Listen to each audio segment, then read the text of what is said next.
And I recently finished translating, after 2 years, a poem by Imam al-Busiri, which is 160 lines. I retranslated it 3 times. Literally, I translated it first time and sent it to somebody who has edited it for me.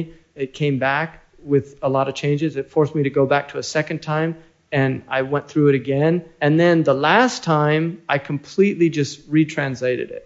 And at a certain point, I realized that if anybody's read Jorge Borges, who was a surrealistic Argentinian writer, and one of the motifs that he often explores is the eternal recurrence of events. And I realized that I could be in a Borgesian story where I would just keep translating this thing for infinity, because there was always a new possible meaning. There was always a word that could be something else. If you look in a book of synonyms, you'll find for the same word, you'll find several different possibilities. Trying to understand exactly what that poet meant when he said this, and then the possible syntactical changes. Qur'an is Arabic.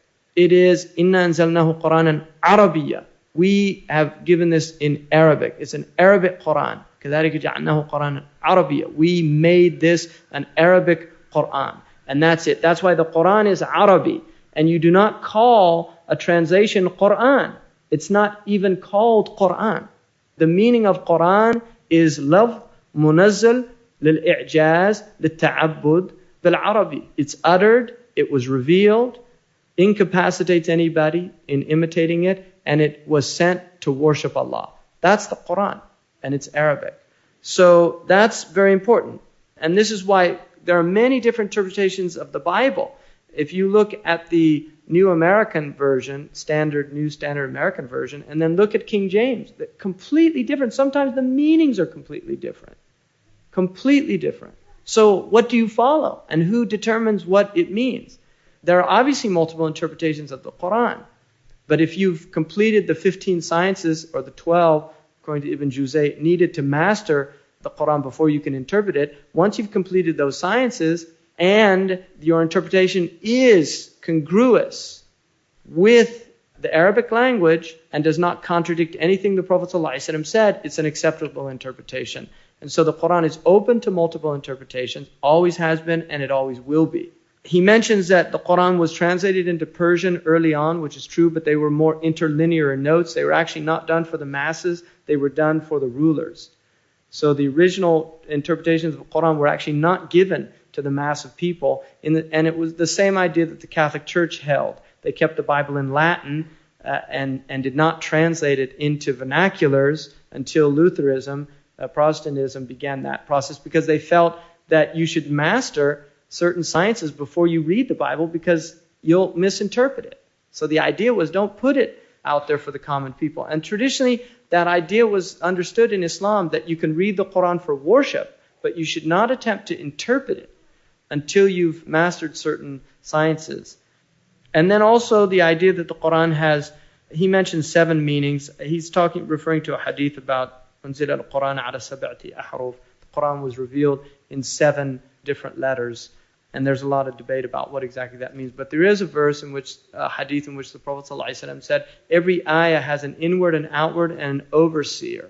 So the idea is that there are meanings. You become an esoterist when you only accept the inward meaning. You become an exoterist when you only accept the outward meaning.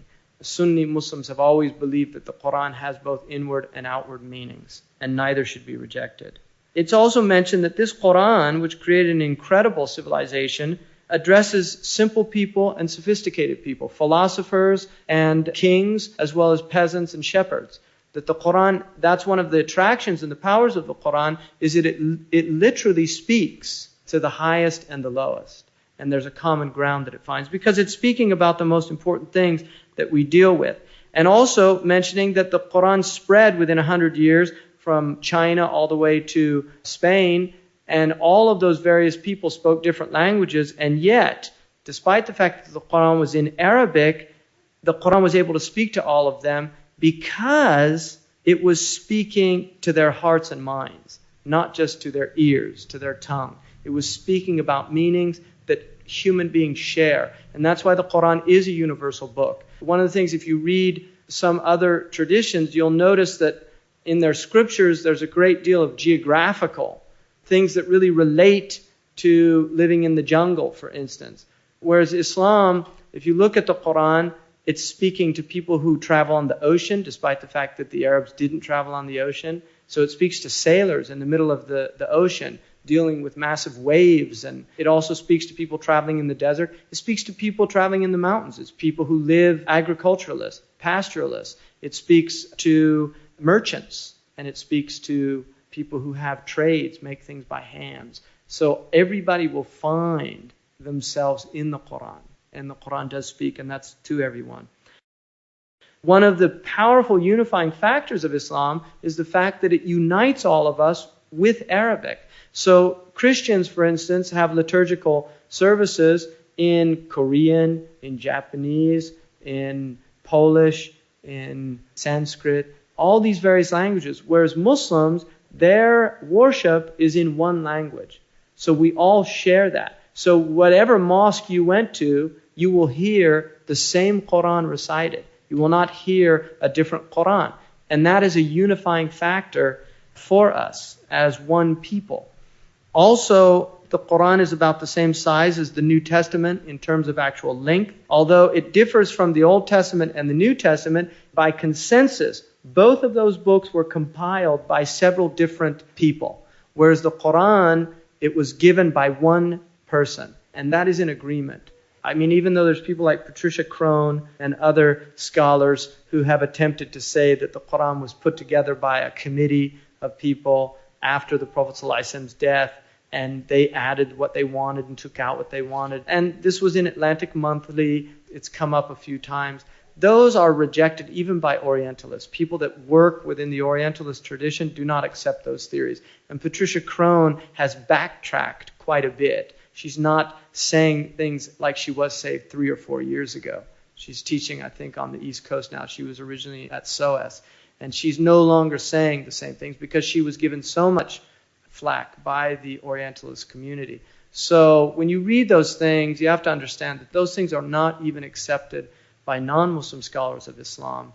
Nicholson, R.A. Nicholson, who taught Arbery in his book on the history of Arabic literature, says that we have to admit that the Qur'an is definitely the word of the Prophet Muhammad ﷺ. It is what he taught his people. And anybody who knows the prolific memories of the Muslims and the Arabs in particular know that it's simply, this book has been translated orally, transmitted orally. And I'll give you an example. Muhammad Hassan Waldaddu, who came here and gave a talk here, who has probably close to a photographic memory and memorizes several books of hadith. He memorizes Al-Bukhari by heart. And I had a handwritten copy of Al-Bukhari that he took a look at, and he found 2 mistakes on the first page that he was looking at and pointed them out. And that is why traditionally the Muslims depended on people, not on books themselves. And people don't understand that people are actually more, when they have powerful memories and they devote their memories to preserving knowledge, they're actually more trustworthy than the text itself. Scribes make mistakes, whereas a hafiz does not. He might make a mistake, but he'll catch himself if he's a true hafiz.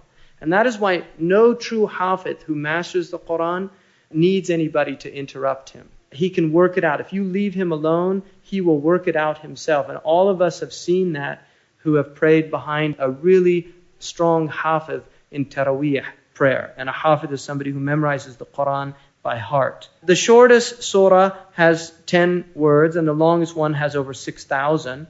Each of the verses is called ayah, which means a sign, and they go into quite a bit of detail about that. Now, one of the interesting differences between the Qur'an and between the Bible also is that the Qur'an is about God. Now, that might surprise somebody to hear that the Qur'an differs from those traditions. But if you read the Bible, you will find a good deal of the Bible doesn't really talk about God. It talks about history, it talks about tribes, it talks about people's problems, it talks about families, it talks about a lot of things. But you will actually not find God mentioned for several pages in sections of the Bible. In the Qur'an, on the other hand, no matter what God is talking about, He will always bring it back to Allah subhanahu wa ta'ala. And one of the ways that He does that is by using His divine names. He will end the ayah by saying, وَهُوَ غَفُورٌ رَحِيمٌ. He is the merciful, the forgiving. وَهُوَ عَلَى كُلِّ شَيْءٍ قَدِيرٌ. He is over all things capable. So the Qur'an is always bringing us back to that most important subject, which is Allah subhanahu wa ta'ala. And that is why if you look at a red-lettered Qur'an, which is one that has all the names of God in red, you will notice that every single page in the entire Qur'an is filled with the name of God. If you look at a red-lettered Bible, you will be quite surprised to find that a good deal of the Bible does not make mention of God. That is not to say anything's wrong with the Bible, but it's an interesting difference between the two books. It is an interesting difference.